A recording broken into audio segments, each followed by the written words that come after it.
Welcome to Hope Natural Health, the podcast inspiring you to be your best version. Join me, your host, Dr. Erin, naturopathic doctor, dog mom, cancer survivor, and girl boss weekly as we discuss all things health, hormones, and happiness with a little side of this thing called life.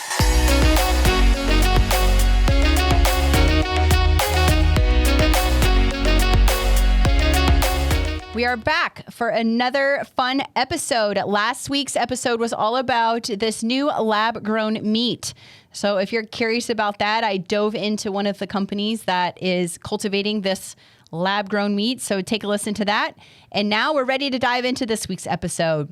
So why might you be so tired? Patients come to me all the time because of weight gain, hormone changes, digestive problems, period problems, but a vast majority of these patients are also struggling with fatigue.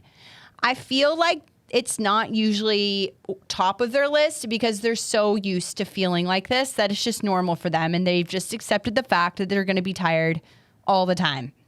But let's assume that they've already been to another doctor. They tell their doctor that they've been really tired, and that doctor has ruled out many of the common causes like anemia, maybe looked at their thyroid, some autoimmune conditions, or diabetes, but the fatigue is still there. So here are 10 lesser known causes of fatigue that we look for as naturopathic doctors. So medication side effects are one.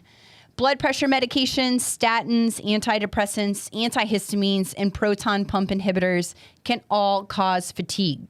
So this is where I'm not a fan of medications unless indicated or necessary. There's a time and a place for all of them, but most of these medications come with all these other side effects, and one of them can be fatigue. The second one is nutrient deficiencies. So nutrients are needed for energy production that include B12, other B vitamins, iron, magnesium, and vitamin D. I would say 90% of my patients are deficient in B vitamins and vitamin D. Iron and magnesium are commonly found in foods, so they usually have a good amount of those, but most everyone is deficient in B vitamins and vitamin D. And if you don't have optimal levels of these nutrients, you're going to feel sleepy. Plus, other organs in our body need these essential nutrients like our thyroid and our hormones. Third would be mitochondrial function. I love our mitochondria. I love trying to do everything I can to improve my mitochondria. Now, what are mitochondria?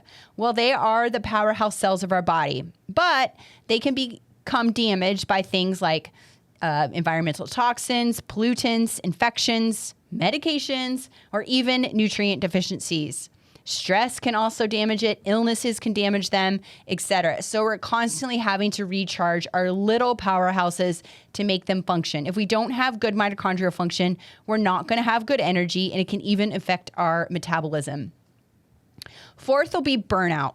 I'm pretty sure everyone has experienced some sort of burnout, whether that's you're a stay-at-home mom, you're burnt out from your kids, or you're a high-performing woman in a busy job, trying to juggle all of the things. We've all been there.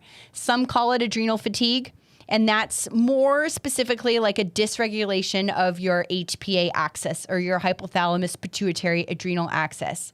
Goes back to the whole thing about the body is connected. So it happens when we're chronically stressed and it exhausts both our adrenal glands and our nervous system.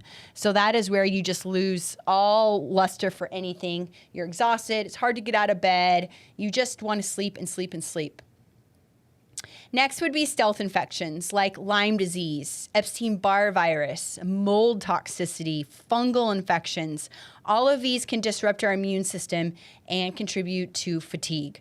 So if you have these stealth infections, which they're stealthy because they're sneaky and they're oftentimes underdiagnosed, you have this infection in your body that your body is trying to clear. So it's working hard to fight this infection. Therefore, it's making you unable to do properly function in other areas, therefore causing the fatigue. Gut problems are another huge cause of fatigue. So like irritable bowel syndrome, some, just common digestive issues, SIBO or small intestinal bacterial overgrowth. These can all interfere with the absorption of our nutrients that we need for energy. So leaky gut is a huge one that I talk about a lot with my patients. So if you're not absorbing your foods, you're not getting the right nutrients, and therefore that can lead to fatigue. Hormones, this is a no-brainer, but cortisol, our stress hormone, DHEA, estrogen, progesterone, testosterone, and our thyroid all affect our energy. So if these aren't balanced or optimal, we're going to feel sleepy. Too much exercise can actually cause us to feel fatigued.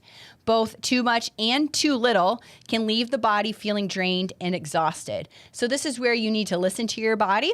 If you're having a very stressful week, maybe some light activity would be helpful for you instead of the HIIT workouts or high intensity training boot camp type workouts that might be a little bit too stressful on your body with everything else going on. And also when you're menstruating, like we don't really want to further stress the body out when we're going through our menstrual cycle. So it's important to just be mindful of our body, listen to it, and then pay attention to where we are in the menstrual cycle. Over drinking, and this does not include alcohol. It does, but not only alcohol. It includes caffeine, even sugary drinks. These all put a strain on our nervous system and hormones. So you can overstimulate yourself to the point of fatigue. So keep that in mind. Emotional stress, anything from anxiety to depression to just being bored can all cause fatigue.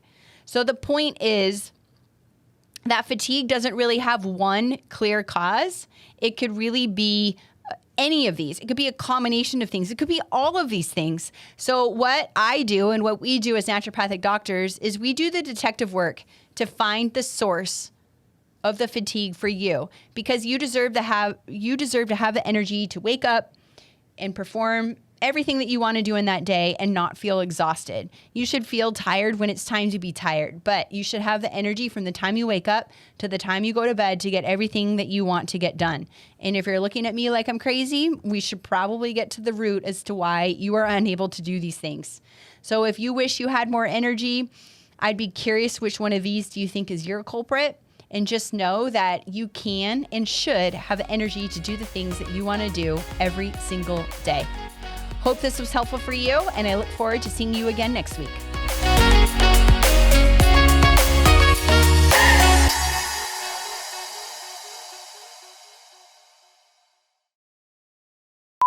So just being aware of where we are in our